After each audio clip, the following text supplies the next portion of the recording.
A cannabis, esta planta hoje banalizada, criminalizada e romantizada, foi em muitas tradições uma chave sagrada. E chaves, como sabemos, não são feitas para serem adoradas. Elas são feitas para abrir portas. Mas quais portas? Na antiga Índia, o Arva a chamava de uma das 5 plantas sagradas da terra, descrita como um presente dos deuses, portadora do Amrita, o néctar da imortalidade. Sua associação direta com Shiva, o destruidor e regenerador, não é coincidência. Shiva é o mestre da dança cósmica, aquele que dissolve a ilusão. Seus devotos, os sadhus, a fumavam em xiluns de barro durante longas meditações, mas sempre como parte de um ritual: jejum, cantos, isolamento. Eles não buscavam o barato, mas a morte do ego, o fim da identificação com o corpo. A cannabis não era uma fuga, era um confronto. No Oriente, mestres taoístas viam a planta como aliada da longevidade e da visão espiritual. Registros do alquimista Gehong, no Bao Puzi, descrevem combinações com ginseng e outras ervas que provocavam sonhos lúcidos e expansão da consciência. No taoísmo, toda substância tem qi, energia vital. A cannabis, quando harmonizada com o corpo, podia refinar esse fluxo. Mas quando usada por um corpo em desequilíbrio, agravava o caos interior. Ela amplifica. E como qualquer amplificador, é perigosa se o instrumento não estiver afinado. No mundo árabe muçulmano, certos ramos do sufismo medieval também usavam a planta, especialmente o hashish, em seus rituais. Para os sufis, o objetivo supremo era o fana, a dissolução do ego, o aniquilamento do eu na presença do divino. Muitos relatos falam de êxtases místicos, de visões do amado divino, mas mesmo entre mestres sufis havia controvérsias. O grande poeta e místico Rumi advertiu: por que buscar Deus na embriaguez, se ele já dança sóbrio dentro de você? A planta era usada com moderação e reverência. Quando deixava de ser ponte e virava muleta, era abandonada. Entre os judeus místicos da Cabala, não há menção direta à cannabis. Talvez por contexto cultural, talvez por precaução. Mas uma sabedoria recorrente ecoa. O Zohar adverte que aqueles que forçam os portais da luz sem preparação serão engolidos por sua própria ignorância. Em termos modernos, sem preparação espiritual, qualquer substância sagrada se torna armadilha do ego. Nas tradições cristãs gnósticas e essênias, estudos arqueológicos como os de Rafael Mechoulam e Sula Bené sugerem o uso de resinas canabinoides e ervas em óleos de unção e incensos templários. Alguns estudiosos afirmam que o Caneg Bosm, mencionado no Antigo Testamento, era, de fato, cannabis. Mas, novamente, não era recreativa, era ritualística, era liturgia, era um portal para estados proféticos. Usada sem sacralidade, a planta era considerada profana. Na África e nas Américas, tradições xamânicas indígenas, tanto do Congo quanto da Amazônia, mantêm profunda reverência pelas plantas de poder. A cannabis, quando presente, é tratada com o mesmo respeito da ayahuasca, do mapacho, do tabaco ou do peiote. Não é a planta que cura, é o espírito da planta. E esse espírito não se manifesta sem respeito. No candomblé, na umbanda e nas religiões afro-americanas sincréticas, ainda que a cannabis não seja elemento central, o conceito de axé, energia espiritual vital e impessoal, também se aplica. Toda planta tem um axé, uma vibração, um propósito. Usar uma planta sem conhecer seu axé é como tocar um tambor sagrado sem saber qual orixá ele invoca. Mesmo entre os rastafaris, onde a cannabis é chamada de ganja e considerada a erva da sabedoria, seu uso é cercado por liturgia. É fumada durante as reasoning sessions, encontros de reflexão espiritual, cantos, preces, meditação. A erva é sacramento, não passatempo. Em todas essas tradições, o fio condutor é o mesmo. A cannabis é potencial, e potencial é neutro. Pode ser escada ou queda, ferramenta ou muleta, portal ou prisão. O que a define não é a planta, é o usuário, a consciência, a intenção, a preparação. Porque, como ensina o Corpus Hermeticum, O espírito não se entrega a quem bate a porta embriagado de si mesmo. E aqueles que buscam a verdade por atalhos podem descobrir que o atalho era um círculo vicioso. No fim, a verdadeira pergunta talvez não seja: a cannabis é sagrada? Mas sim: você é sagrado o suficiente para usá-la? Toda planta que abre portais também abre espelhos. E espelhos, ao contrário do que gostamos de acreditar, nem sempre mostram beleza. Às vezes revelam o que evitamos ver por vidas inteiras. A cannabis, como muitas substâncias enteógenas, tem o estranho dom de dissolver máscaras. Mas nem toda a alma está pronta para ver o próprio rosto despido de ilusão. E é aí que começa o verdadeiro efeito espiritual da planta. Não na elevação imediata, mas no confronto inevitável. Carl Jung, o pai da psicologia analítica, cunhou o termo sombra para descrever o somatório dos aspectos reprimidos do nosso ser. Não o mal em si, mas tudo aquilo que o ego se recusa a reconhecer. Medos, traumas, desejos proibidos, dores ancestrais. Em seus escritos, Jung afirmou que confrontar a sombra é o primeiro passo rumo à inteireza. E não é curioso que muitas pessoas, ao fumar maconha, experimentem ansiedade, paranoia ou uma sensação de exposição interna? A planta não gera isso, ela apenas remove o verniz da persona. E o que emerge sempre esteve lá. Para as tradições ocultistas, isso não é surpresa. Em Defesa Psíquica, Dion Fortune descreve como estados alterados de consciência, provocados por rituais, drogas ou traumas, enfraquecem o campo etérico, tornando o indivíduo vulnerável a forças externas.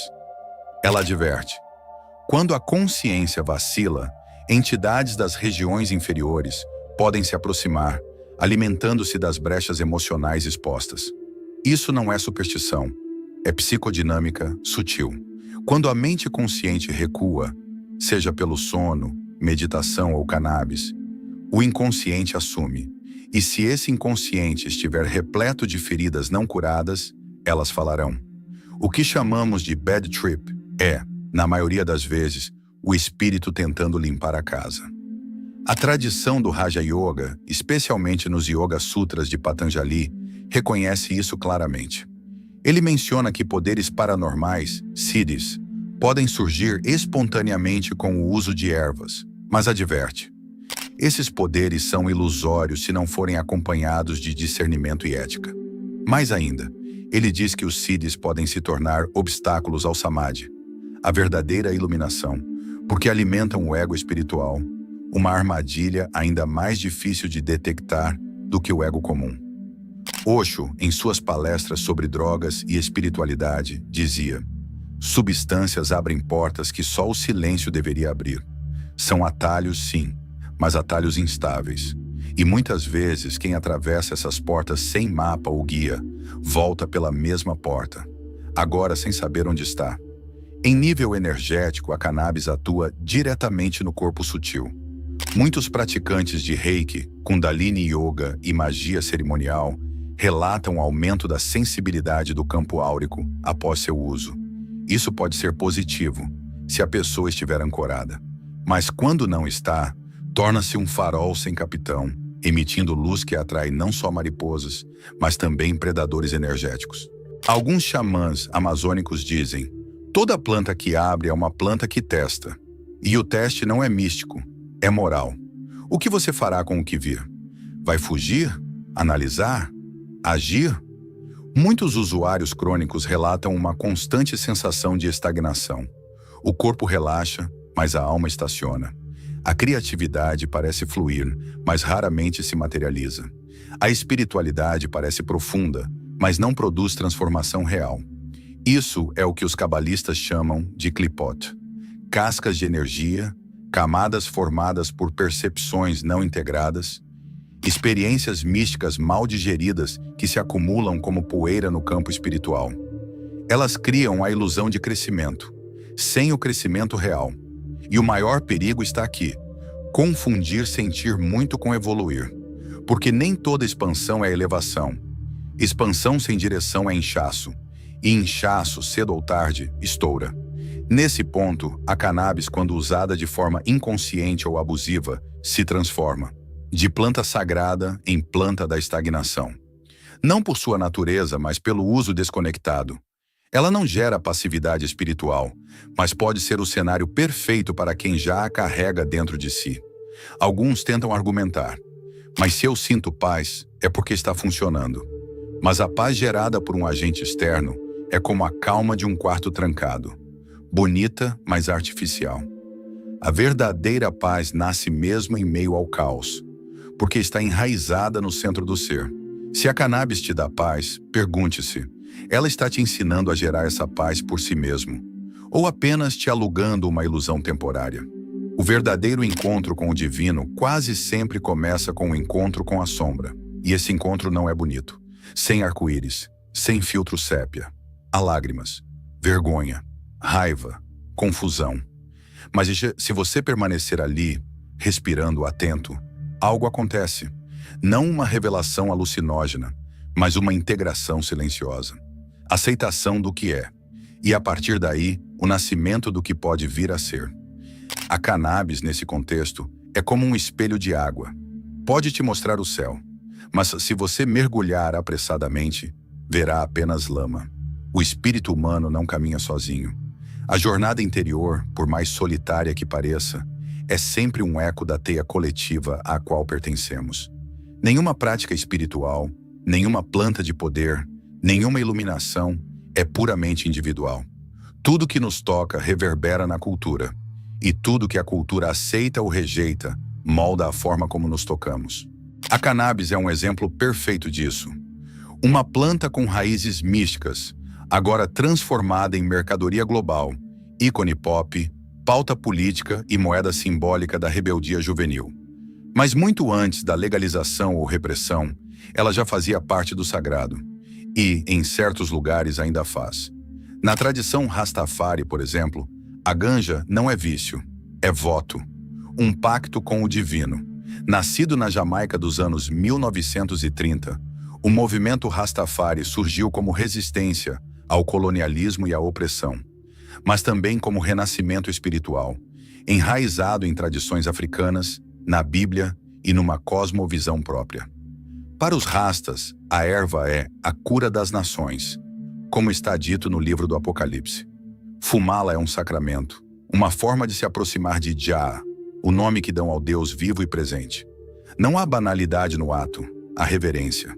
As reasoning sessions, onde a erva é fumada coletivamente enquanto se pratica a reflexão filosófica, são práticas litúrgicas.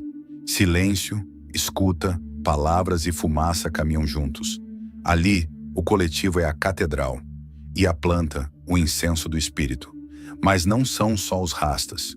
No continente africano, especialmente dentro das tradições bantu, há registros do uso ritual da cannabis em celebrações, funerais e ritos de passagem. Ela não era usada para esquecer a dor, mas para atravessá-la. Era presença, não fuga. Era invocação dos ancestrais, não alienação. Na América pré-colombiana, embora a cannabis não fosse nativa, o uso de plantas psicoativas em rituais coletivos era difundido. O conceito permanece o mesmo, substâncias que abrem portais, sim, mas apenas quando sustentadas por cosmologias, mitos, rituais, sacerdotes, por uma estrutura simbólica coletiva. Fora dessa estrutura, a planta se dessacraliza, vira mero estímulo, e foi exatamente isso que a modernidade fez. Arrancou a planta do templo e a lançou na prateleira dos supermercados culturais. Transformou-a em meme, produto, estética. O que era sacramento virou marketing. O que era veículo virou marca. A cultura psicodélica dos anos 60 tentou resgatar esse valor ritual, mas fez isso sem raízes, sem linhagem, sem iniciação. As pessoas ouviam Alan Watts e Timothy Leary enquanto misturavam cannabis com ácido e política. Era uma busca real por transcendência, sim, mas fragmentada. Huxley já havia alertado em As Portas da Percepção. A experiência visionária pode revelar, mas não ensina. Ela mostra, mas não estrutura. E o perigo está em confundir o vislumbre com permanência. A cultura ocidental, ao desacreditar a tradição, criou um vazio perigoso. o da espiritualidade sem ritual, da experiência sem ética, do êxtase sem integração, da visão sem ação. A cannabis, nesse contexto, virou símbolo de contracultura, de rebeldia, de liberdade, mas quase nunca de responsabilidade espiritual. Por isso, nas tradições em que é sagrada, seu uso é coletivo. O grupo funciona como recipiente, como bússola, como testemunha. Em muitos rituais afro-ameríndios, por exemplo, ninguém usa a planta sozinho. Há cantos, instrumentos, ciclos, limpezas, há limite. O coletivo sustenta o sagrado. O indivíduo se dissolve para renascer. E aqui voltamos ao cerne da questão. A cannabis tem uma alma cultural. Ela carrega todas as narrativas nas quais foi envolvida. Quando usada no templo, age como sacramento. Quando fumada sozinho, no quarto escuro da solidão ansiosa, tende a amplificar a desconexão. É tão maleável quanto a água, mas toma a forma do recipiente em que é colocada. E o recipiente da cultura moderna é raso, apressado, cínico. A erva que um dia invocava deuses hoje é tema de série da Netflix. O cânhamo do saber virou panfleto publicitário, piada de stand-up, rebeldia de designer. Mas há resistência nas comunidades indígenas que recusam o extrativismo espiritual da cultura branca, nos jovens buscadores que estão resgatando o jejum ritual e o canto, nos mestres silenciosos que, mesmo em meio ao barulho urbano, ainda ensinam como fumar em oração. A planta permanece a mesma. O que muda é o contexto. O que muda é a intenção. O que muda é o campo simbólico que sustenta a experiência. E talvez, no fundo, essa seja sua maior lição. Espiritualidade não é uma sensação individual. É uma frequência coletiva. Não é o que você sente, é o que você gera. Não é o que você vê sob o efeito da planta. É o que você se torna depois que o efeito passa. Como diz o velho provérbio africano, se quiser ir rápido, vá sozinho. Mas se quiser ir longe, vá em círculo. Traga o tambor, traga o fogo, traga a planta. A verdadeira espiritualidade não se mede pelos estados alterados que você experimenta, mas pelos estados elevados que você sustenta. O caminho não se revela pelas luzes que você vê, mas pelo que você faz com as sombras que essas luzes projetam. Entre a luz e a névoa há uma linha tênue, e seu nome é discernimento.